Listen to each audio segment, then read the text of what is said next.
शिव जी के शिष्य शैलेंद्र गुप्ता, शिव जी की चरण में हमार प्रणाम। नीलम दीदी, हरेंद्र भैया के चरण में हमार प्रणाम।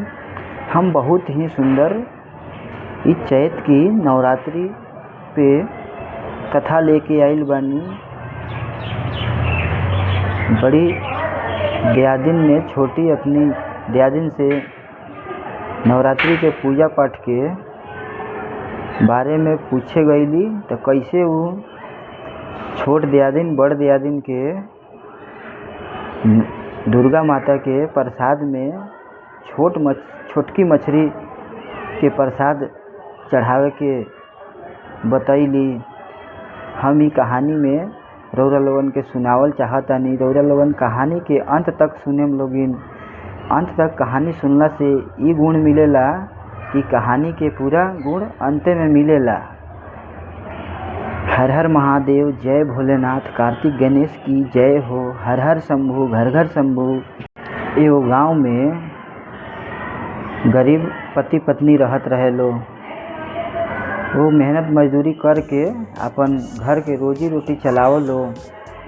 और जौन उनकर पत्नी रहली बहुत शिव जी के पुजारी रहली, पूजा पाठ करस। कुछ दिन बाद उनकरा देह से संतान भइलन। एगो संतान भइल, कुछ दिन बाद दूसरा संतान भइल, दूगो उनकरा देह से संतान भइल। मेहनत मजदूरी करके अपन घर के रोजी रोटी चलाओ लो। ऐसे ही कुछ दिन बीतल तो उनकर पति बीमार भइलन। बीमार भइला के बाद उनकर मृत्यु हो गईल। और इनकर जौन मृत्यु भइल तो दूगो इनकर छोट छोट लइका रहे लो। केहूँगा मेहनत मजदूरी करके पढ़ैली लिखैली आ सियान भइल लो। तो बड़ लइका के शादी कैली।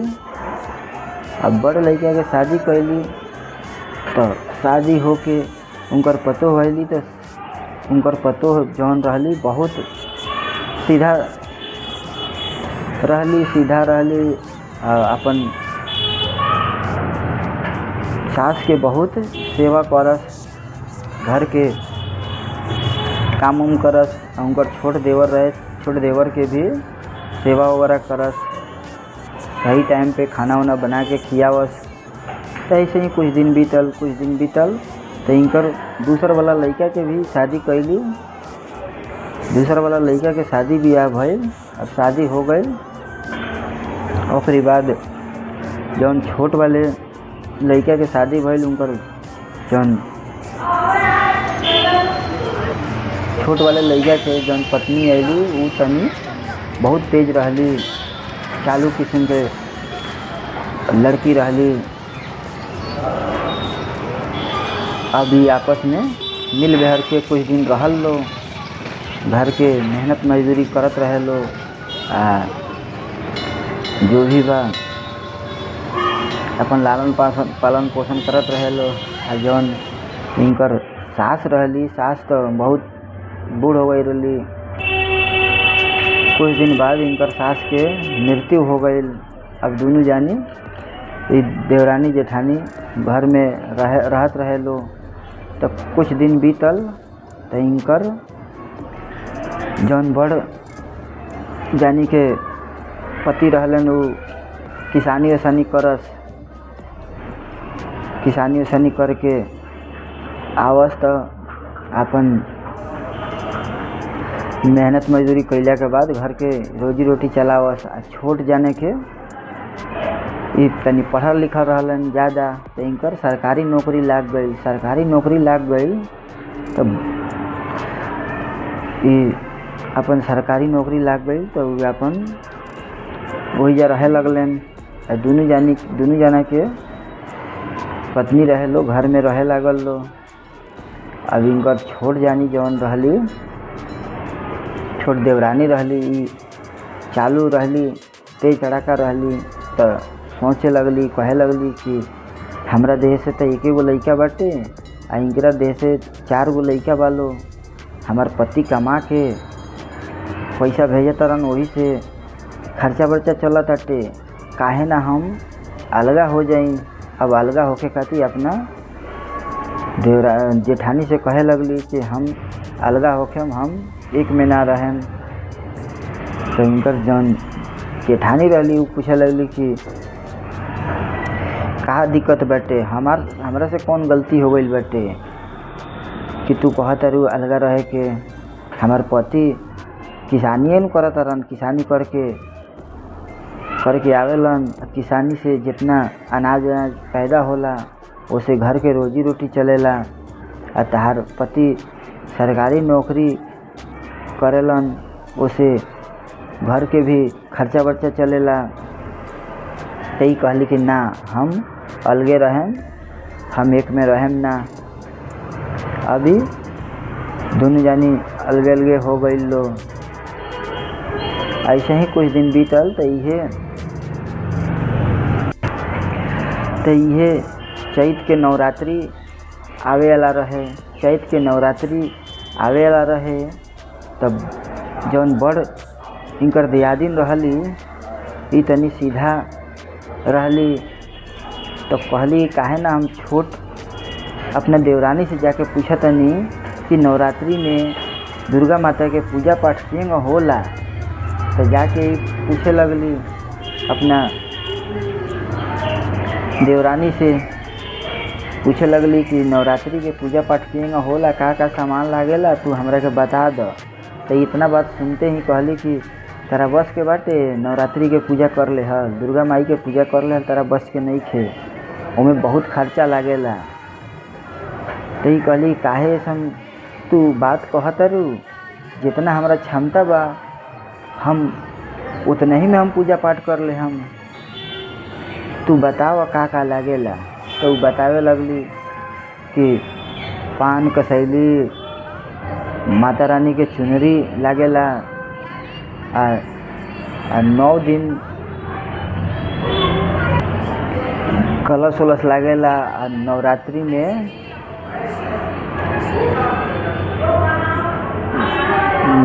में पूजा पाठ भी होला।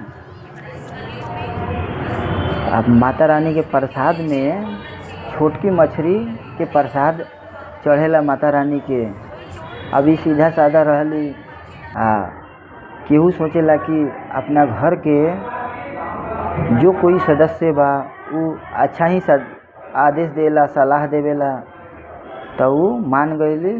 ओकरा बाद वो अपना पति से आके कहे लगली कि हम नवरात्रि करल चाहतनी, रौरा हई सामान छोटकी लिखवैले बिया, रौरा सामान लेके आ जाई।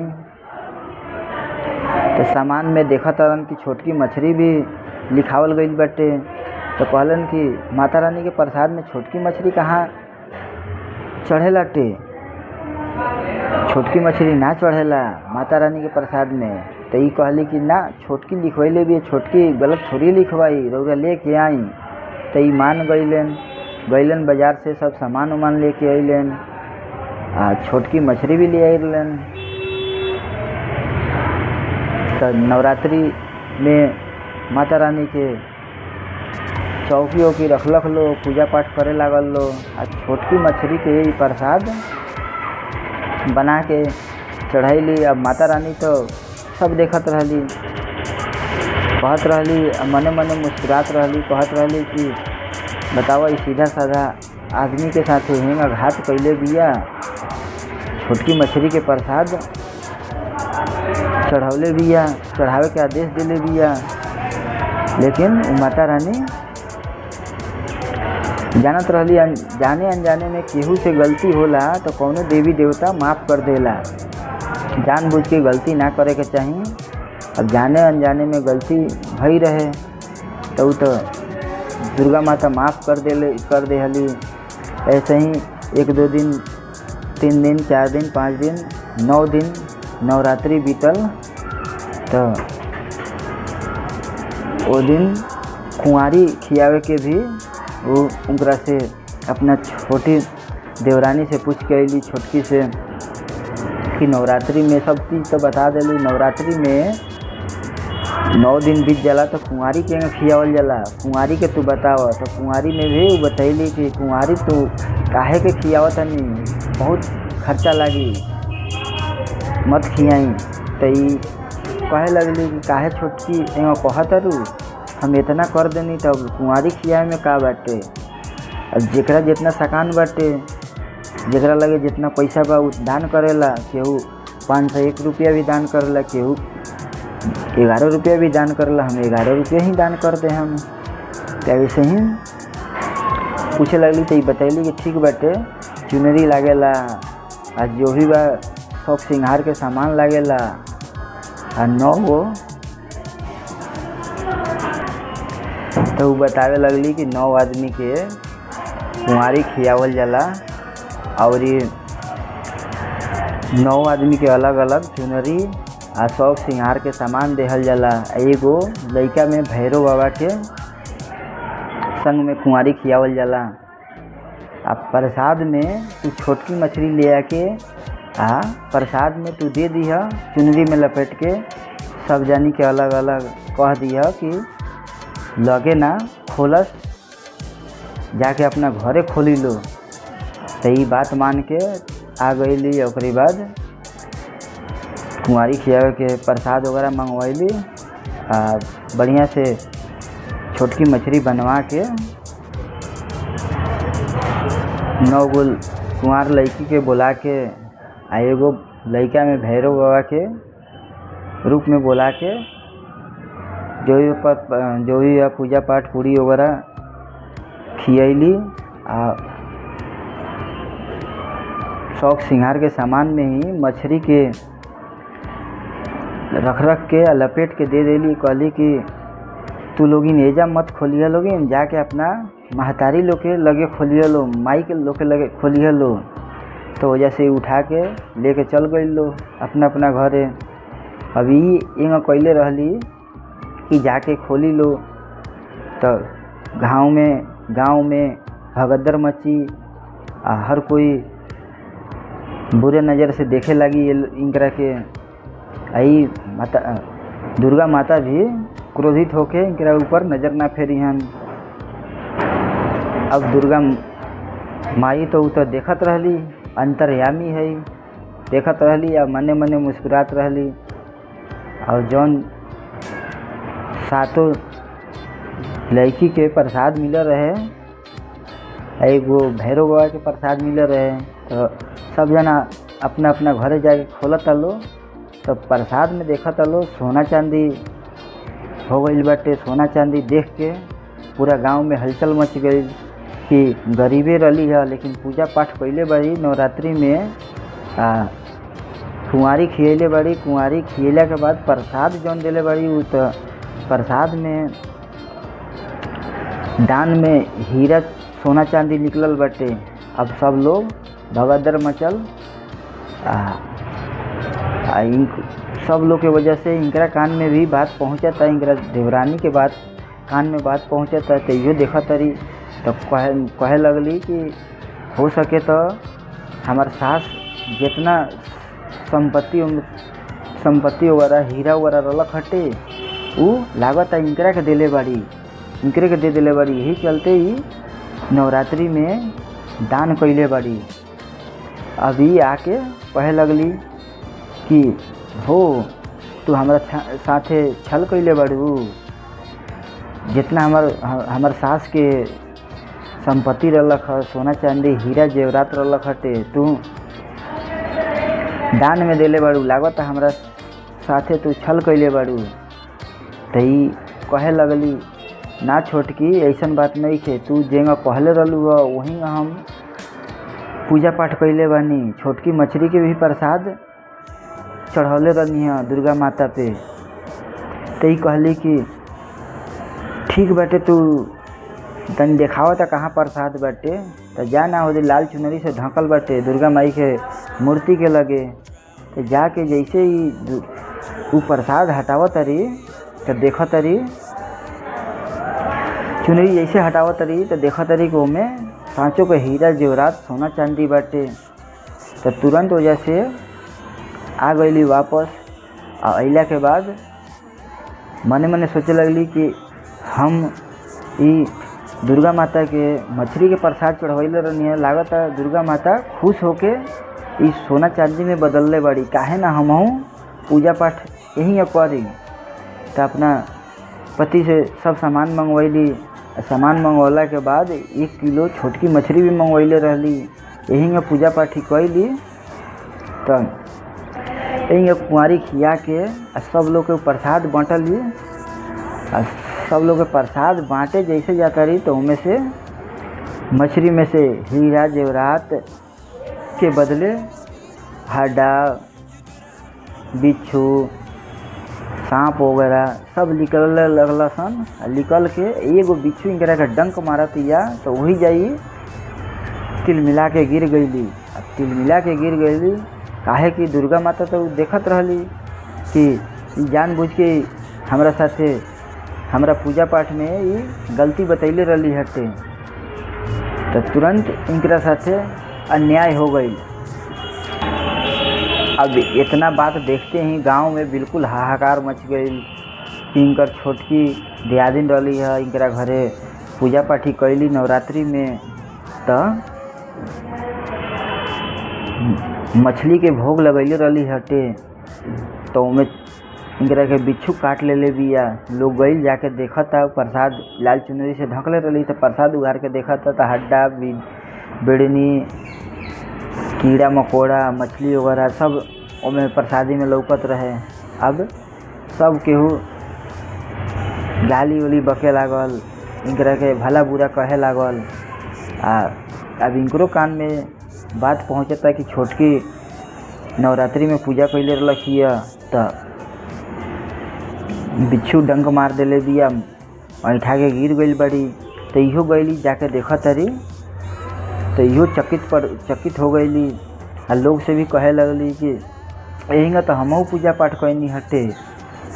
तो हमार तो दुर्गा माता प्रसाद स्वीकार कर लेली है। अब लोग का कैलक, गंगा जल रहे, गंगा जल इनकरा शरीर पर छिड़कलक तो इनकर होश आयल। तो लोग पूछे लागल तो रो के कहे लगली। आ फिर लोग भी इनकरा के दूगो बातें सुनैलक, कहे लागल कि एंग तू अन्याय कैलू, पूजा पाठ में अन्याय ना करे के चाही, सही जितने पता रहेला उतने बतावे के चाही। हर केहू से कहल जाता टे कि पूजा पाठ में केहू के साथे गलती ना बतावे के चाही। गलती बताई दी तो इनकरे ऊपर गलत के अंजाम मिल गई। ई सोचली कि हम अपना बड़ दियादिन के हम गलत बता दें तो दुर्गा माता प्रसन्न ना होइहन और गरीबी से ही निकलिहन ना, तो उल्टा इनकरे ऊपर पड़ गई। अब जितना संपत्ति रहे, जितना ही धनी मनी रहली, बिल्कुल दुर्गा माता कंगाल कर देहली। इनकर बड़ दियादिन रहली ई सुखी से रहे लगली। बेशक इनकर पति किसानी करत रहलन तक कहा, लेकिन वो सुखी से रहे लगली। यही से कहल जाला कि केहू के बुरा ना सोचल जाला, बुरा सोचली तो नुकसान बहुत बड़ा भइल। प्रेम से बोली लोगिन, जय दुर्गा माता।